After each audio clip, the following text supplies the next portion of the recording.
1968, 1 an. 1969, 1970, 1971, 1972, 1973, 1974, 1975, 1976, 1977, 1978, 1979. Ça fait 12 ans facile. Et en 12 ans,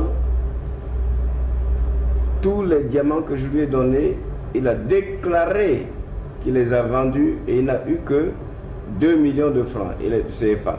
2 millions de francs CFA qu'il a envoyés à la Croix-Rouge centrafricaine.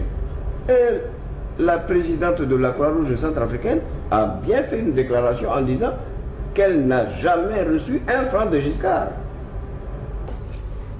C'est très exactement en 1967 que Giscard est venu à Bangui. Il est venu en visite privée. Il n'était pas venu dans le cadre de travail comme ministre des Finances français. Non. Il était venu en visite privée. Il m'a rencontré. Il s'est présenté à moi. Je l'ai accueilli. J'ai donné un banquet le soir. Autour de ce banquet, il y avait les hommes d'affaires français, les ambassadeurs et les hauts cadres centrafricains.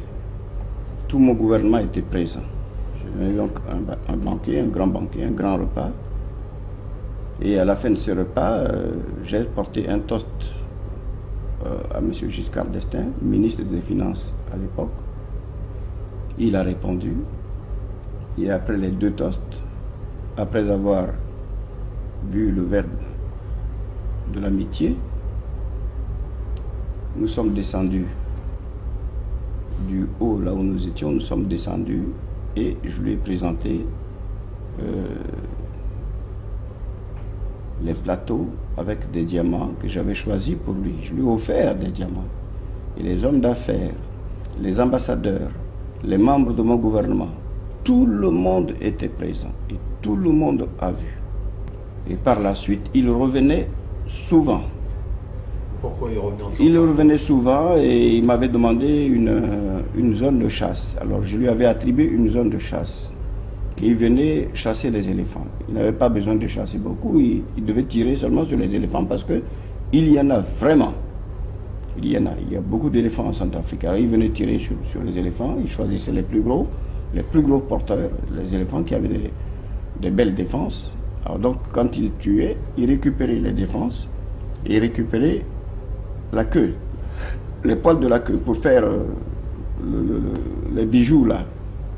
Il a fait beaucoup de bijoux avec les poils de l'éléphant, des bijoux qu'il a vendus. À moi, il m'a offert une manchette avec les poils de la queue de l'éléphant. Et lui-même, il portait une gourmette, il portait des manchettes avec les poils de la queue de l'éléphant. Mais je sais qu'il en vendait beaucoup. Chaque année, il venait 2 fois. 2 fois par an. 2 fois par an. Et quand moi j'allais en France, il venait me trouver dans ma maison en France. Il partageait le repas avec moi. On discutait ensemble.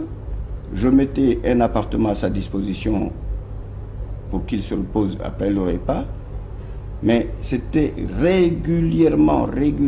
Et à chaque rencontre, à chaque fois que je voyageais, je quittais Bangui pour la France, il avait pris l'habitude de me demander souvent des pierres. Bon, comme il me le demandait souvent, je préparais ces pierres que je lui remettais. Les pierres, c'est des diamants? Les diamants que je lui remettais. Régulièrement, je lui ai remis des diamants. Mais il y a des gens qui ont dit que ce n'était pas des beaux diamants, que c'était des... Mais ce que je parle, je dis, pourquoi ils ont attendu ils ont attendu que je sois déposé par eux-mêmes pour raconter cette histoire-là. Voilà des gens comme ils sont mauvais dans la vie. Parce que du temps où j'étais chef d'État, quand je leur donnais ces diamants, ils acceptaient bien et puis ils avaient le sourire tout autour de la tête. Maintenant que Giscard, lui, m'a déposé, il prétend que ces diamants n'étaient pas des beaux. Mais pourquoi acceptait-il ce diamant? Pourquoi il me le... Mais actuellement, je souhaiterais bien qu'il me le rende. Parce que, oui, j'en ai besoin, puisque c'est pas beau. Mais je souhaiterais très bien qu'il me le rende. Tant pis, j'en ferai mon usage personnel. Giscard est un homme qui a un gros cœur. Ouais, c'est un homme jaloux. Parce que quand il venait dans mon village natal, je déménageais mon épouse. J'ai envoyé mon épouse à Bangui. Je mettais la villa somptueuse, la villa principale, notre villa principale, mon épouse et moi. On a une villa qui était notre villa principale, avec tous les biens dedans, avec les coffres forts, avec nos diamants qui étaient dans les coffres forts. Non, je dis que mon cas est un cas très très mystérieux. Giscard est le seul à expliquer. Or, quand les journalistes lui posent des questions, il n'explique pas. Mais, puisque c'est comme ça, moi je vais vous faire une révélation. Le président Félix Houphouët-Boigny, que je respecte comme un père, il n'a pas manqué de me dire à plusieurs reprises, par plusieurs fois, il m'a dit que Giscard avait fait que je n'avais rien fait. Et Giscard m'a noyé exprès. Et que quand il a décidé de me noyer, c'est Senghor qui l'a poussé. Senghor a dit il faut le faire. Parce qu'il est empereur, il faut le faire tomber. Houphouët me l'a dit. Moi je peux citer maintenant. C'est quand même un grand homme. Je ne crois pas qu'il ait à un seul moment menti. Il y a eu un problème de famille là-dessus aussi. Ah, oui, ben parce que mon foyer n'existe plus. C'est-à-dire? Je ne vais pas le dire parce que j'ai pris l'engagement devant mon ex-épouse de ne pas le dire. Mais c'est depuis que Giscard m'a fait tomber, non seulement il a pris mes biens, mais il faut qu'on pose la question à Giscard, qu'est-ce qu'est devenue l'impératrice Catherine Bokassa? Il faut qu'on lui pose cette question-là aussi. Comme sa femme venait de passer 24 heures à Bangui, il faudrait que je lui envoie Catherine. Et l'échange des épouses comme ça permettra aux Français et aux Centrafricains de savoir que notre amitié va toujours très bonne, qu'il n'y a rien, qu'il n'y a pas de point noir, qu'il n'y a pas de problème. Et il m'a parlé, il m'a téléphoné, il m'a dit d'envoyer Catherine. Moi j'ai envoyé Catherine. Mais moi j'ai envoyé Catherine 2 mois avant qu'il me fasse tomber. Et Catherine est restée avec lui 2 mois. Je ne sais pas où se trouvait Anémone, mais Catherine, Journiac venait prendre Catherine carrément pour aller à l'Élysée. Ça c'est elle, Catherine, qui me l'a dit. Au début, c'était à l'Élysée.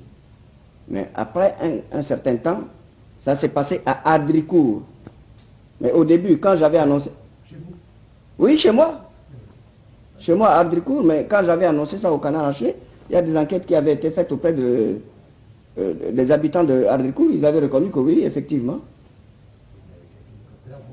Avec l'hélicoptère, il descendait dans le jardin avec l'hélicoptère. Il a promis un traitement de 50 millions de francs par mois à Catherine. C'est comme ça que Giscard ne m'a pas tué. Mais Giscard a bien consulté Catherine et Catherine a pris une grossesse avec Giscard. Non, attendez.